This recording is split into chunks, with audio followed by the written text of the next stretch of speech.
Трите най-забранени съоръжения в света. Номер 3. Семенният трезор в Свалбард, Норвегия. Скрит в планина и проектиран да издържи на природни и човешките бедствия, този трезор съхранява хиляди семена от цял свят. Достъпът до тях е толкова ограничен, че само няколко учени могат да влязат, предпазвайки бъдещето на нашата храна в случай на глобална катастрофа. Номер 2. Архивите на Ватикана. Италия.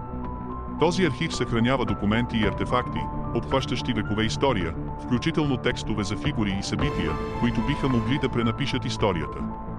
Съдържанието му е толкова чувствително, че достъпът му е ограничен само до папата и до някои избрани учени, и се твърди, че в него се крият тайни за произхода на човечеството.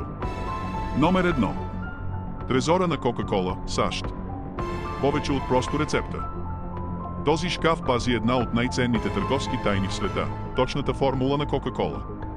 Сигурността му е екстремна, с стоманени врати и кодове за достъп, и само 2 души на планетата могат да знаят съдържанието му.